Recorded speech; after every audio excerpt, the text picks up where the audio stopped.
independent countries comparable to Scotland were both wealthier and indeed fairer than the UK. We then asked the question, with all of our resources, with all of our talents as a nation, then why not Scotland? Why should we not be able to match the success of those independent countries that are both more productive and more equal than the UK? Those independent countries, they demonstrate economic dynamism and social solidarity. Every democracy, of course, quite rightly has its battle of ideas. That's healthy. But what characterises the success of many of the countries we have looked at is that over and above the essential cut and thrust of daily democratic engagement, there is often a general consensus on what kind of nation they are, or indeed what kind of nation they aspire to be.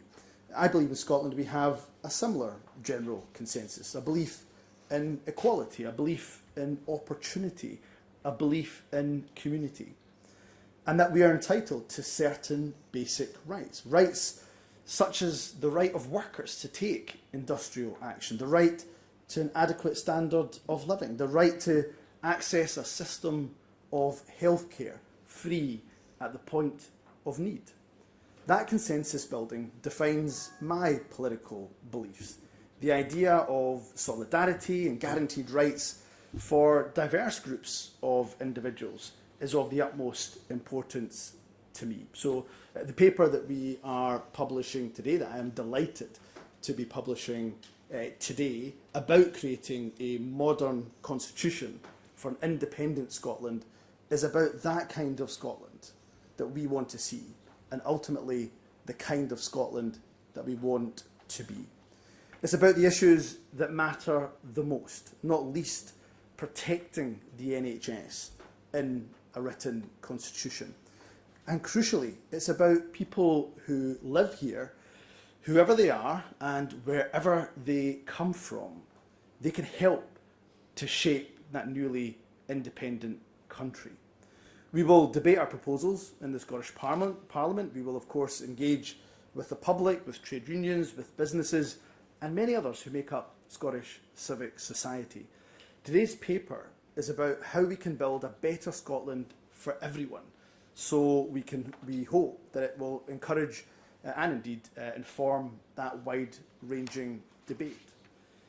The vision that we are outlining in today's paper, it contrasts quite starkly with a Westminster government which is taking Scotland in a very different approach, a different direction. One where, I'm afraid, rights are not protected, one where rights are being systematically eroded. The UK does not have a codified constitution, as we know. Instead, its constitutional arrangements are based on the principle that the Westminster Parliament is sovereign. This makes it a global outlier amongst modern democracies. For example, all member states of the European Union have written constitutions. Not having one and relying on Westminster supremacy has real consequences. We've spent the last decade looking on as the UK government undermines constitutional principle after constitutional principle, with very little that anyone can do about challenging them or holding them to account. That would not be possible in a country with a codified written constitution that sets what the rules are, but then importantly and crucially sets out what people can do to ensure that governments and politicians adhere to them. Westminster has already been able to undermine the devolution settlement override decisions made by an elected Scottish Parliament. In future, Westminster sovereignty, of course, could even allow the UK Parliament to repeal devolution through nothing other than a simple majority vote. That's not an abstract concept.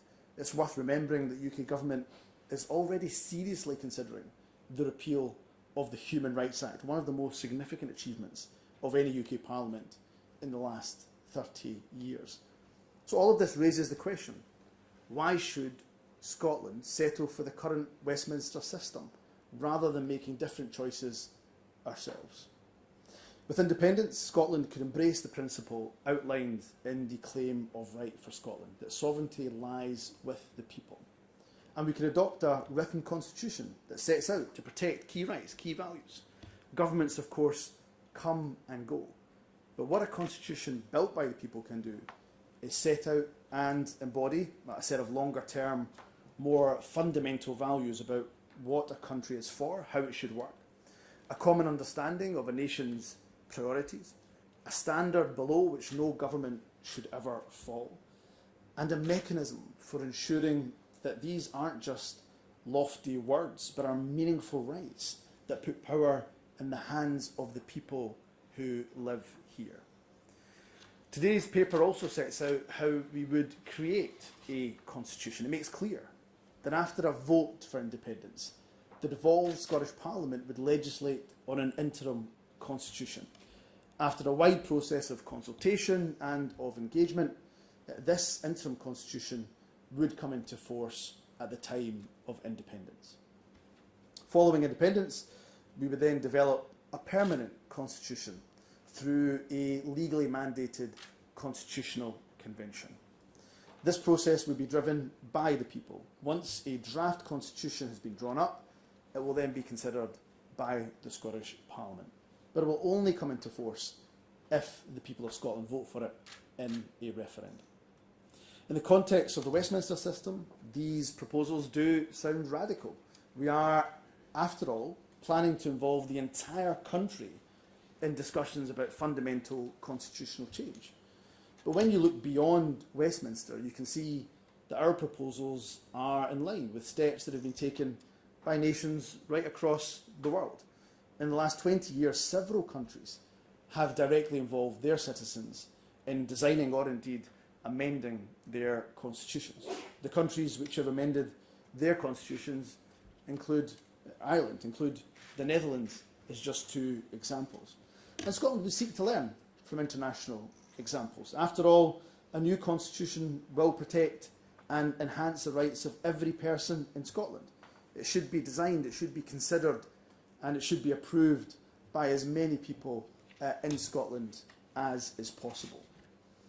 Because of that, this paper cannot definitively say what will be in the permanent written constitution of an independent Scotland. That's a decision that can only be taken after independence by the people of Scotland. But today's paper gives some ideas of the provisions that a constitution could include. Like similar documents in nations around the world, we expect it would set out fundamental values such as democracy, the sovereignty of the people, freedom, and the rule of law. It would include provisions to enhance equality, prevent discrimination. It would describe the role of some of our key institutions, such as Parliament, the government, the courts. It would also contain measures on other issues which people see as being of fundamental significance and importance. It could, for example, specifically protect the right to take industrial action, or recognise the rights and interests of our island communities, or contain provisions on the right to adequate housing, the right of communities to own land, or our right as citizens to access healthcare which is free at the point of need. In the Scottish Government's view, it should also include provisions stating very clearly and explicitly that Scotland will not host nuclear weapons. And many constitutions include environmental provisions. We propose that Scotland could protect the right to a healthy environment. It could include sections on sustainable development, tackling the climate crisis, protecting nature. As those examples help to demonstrate, the very process of creating a constitution would be energising. It's a document that will be created by the people as well as for the people. It will help us think about and describe the sort of country we want Scotland to be. And by helping to enhance and protect important rights, it will make a genuine and significant difference to people's lives. Of course, a written constitution is something that will only come about when Scotland is independent, when people who live in Scotland are taking the key decisions about Scotland's future.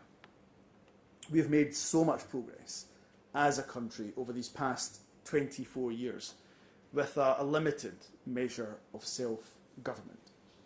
As a country, we are now facing a choice of two futures.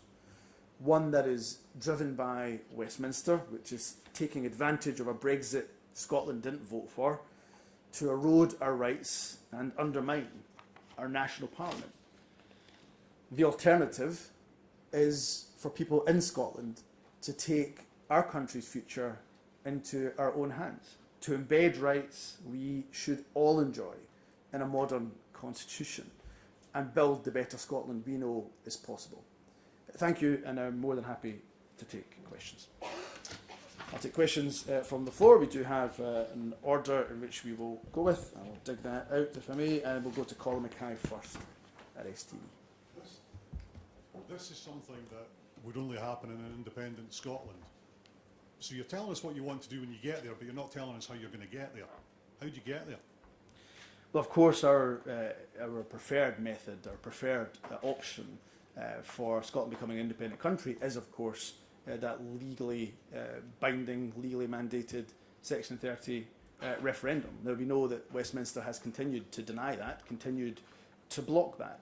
And that's why I've said repeatedly that the only way to break that logjam, to break that Westminster intransigence, is through building popular support, is the popular support of the people that will break that logjam.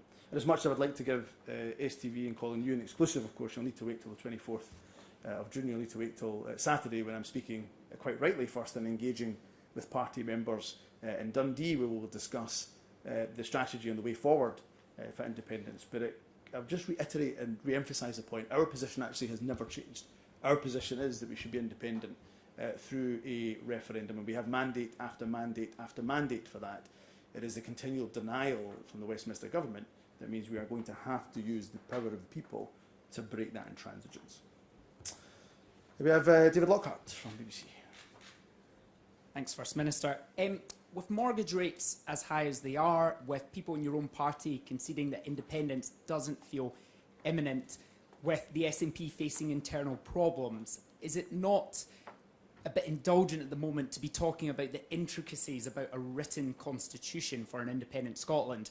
And a quick supplementary, if I may, a big vote potentially at Westminster today on the future of Boris Johnson, former Prime Minister. How do you hope things play out there later on today? Well, on your first question, I know given everything that has happened in Westminster over the last few years, this is going to be a very novel concept. But I think it's really important that politicians make good on the promises that they're elected on. And in the manifesto that we were elected on in 2021, of course, we made it explicitly clear not only would we pursue another referendum on independence, but of course that we would outline the vision of an independent Scotland. We would continue that independence prospectus that we had been working on for a number of years. So I think the second point I'd make in answer to your question is that the issue of independence is interlinked to the cost of living crisis, which is the number one issue that takes up my attention and undoubtedly is a priority for the people of Scotland. It is over a decade of Westminster-imposed austerity. It is a Westminster-imposed hard Brexit on Scotland that we did not vote for that has caused untold economic damage. It is a Westminster government's mini budget last year that, of course, again caused causes economic strife, even though that was not a budget passed by our nation's parliament. So the issue of people's suffering is undoubtedly linked to the fact that we don't have these powers, these fiscal levers, the economic levers in our hands where we can make a better Scotland. That's why a written constitution that protects, for example, an adequate standard of living, it's not abstract. I think it's fundamental to people's lives right now. In terms of Boris Johnson, I've been on the record and said clearly, I think, that every single Scottish MP must vote to sanction Boris Johnson. I think those that choose to turn up to the vote and abstain, or indeed vote against the sanction, any Scottish Tory MP that does that is betraying the people that they represent. Boris Johnson and indeed the Conservative Party more generally have shown flagrant disregard for rules that many of us, most of us, of course, adhere to. And at the extreme end of that, we saw people literally missing funerals of loved ones, not being able to say goodbye while they partied in Conservative headquarters. That's a betrayal of people's trust. And any Scottish Tory MP that is going to abstain or not vote to sanction Boris Johnson, then they rightly will face the wrath of the Scottish people at the ballot box. I don't doubt that for a minute. Do we have Sky TV? No, Sky, I think Kezia's not here now, so we'll move on to Peter, ITV. Thank you, First Minister. The day before your first big announcement on independence as First Minister was the day that Nicola Sturgeon decided to break cover and deliver an impromptu press conference on her driveway. It also coincides with polling showing that since her arrest, that the SNP is suffering in the polls and that you could lose the next election to Labour. Her own personal popularity ratings are plummeting.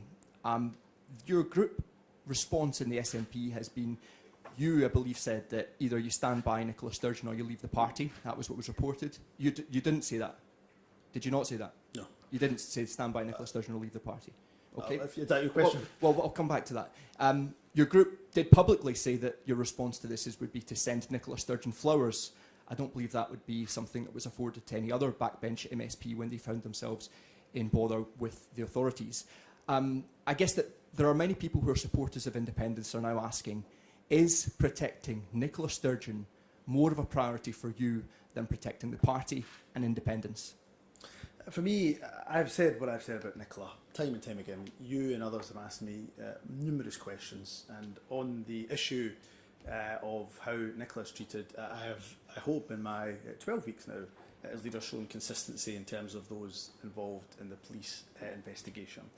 What I would say to you is that as leader of the SNP, I take with the utmost seriousness the trust that members have put in me to make sure that the SNP continues to be a party that is winning elections. That is exactly the strategy I have, that is exactly the motivation I have going into any election, including, of course, the next general election. And in terms of support for independence, no doubting at all, Peter, the premise of the question that these have been difficult weeks, months for the SNP, I'm not doubting that for a second. In fact, they've probably been some of the most difficult months the SNP has faced in its modern political history.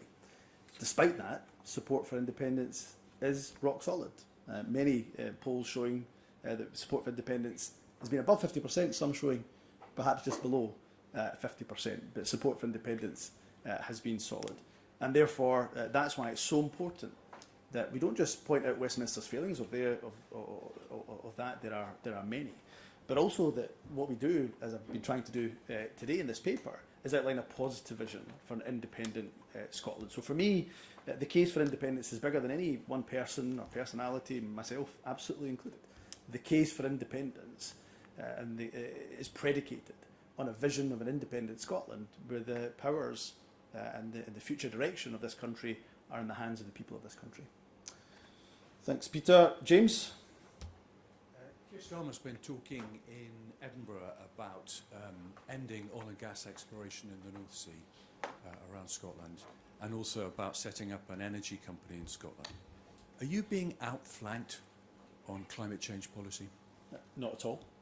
Let me say that I'm not sure anybody will trust a Labour Party on the green economy just 2 weeks after they dumped their £28 billion Green Prosperity Fund. Why on earth should we trust a Labour Party that in successive UK governments has squandered not tens but hundreds of billions of oil and gas revenue and not invested but a fraction back into Scotland?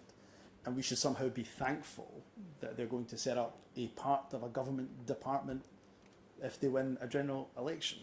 Well, look, in Scotland, and as part of the Scottish Government, we don't just talk the talk, we walk the walk. We've got the track record to prove it, whether it's ScotWind, whether it's tens of thousands of jobs that we have created, whether it's £500 million Just Transition Fund that we have committed. So for me, I don't believe, and the Scottish Government has been clear on this, we don't believe in unlimited extraction of oil and gas. We don't believe that Scotland's future is in continued indefinite extraction the North Sea. We believe that Scotland's future is absolutely in renewables, in green technologies. And that's why, as I said, we have not just invested in the likes of the Just Transition Fund, but of course set up, for example, the Scottish National Investment Bank, which is helping to unleash some of that capital that's going to be required to boost the green economy in the North East, but right across Scotland as well. Alan from Global. Thanks. Just reading the stuff on defence in this proposed constitution would suggest banning nuclear weapons from an independent Scotland.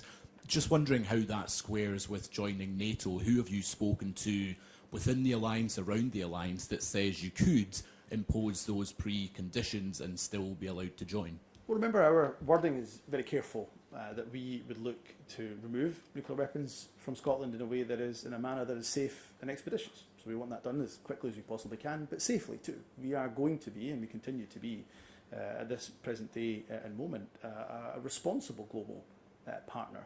And therefore we would look to join NATO in the same basis that countries like the most recent entrant, Finland, has. Finland has been very clear in its opposition to hosting and basing nuclear weapons on its soil. That would be the same basis upon which we would seek to join NATO. What I would say is, though, we would do that in a way that, as I say, is safe, is responsible as a global partner. So discussions, of course, would take place with the UK government, with NATO and its allies on that very point. I think the other questions we're going to take in the print huddle, I think that's our broadcasters and radio, and I think we're going to do a separate print huddle. So thank you very much for coming across. I will speak to media, the members of the print media in just a moment's time, but thank you very much for coming across. Your time is greatly valued and greatly appreciated. Thank you.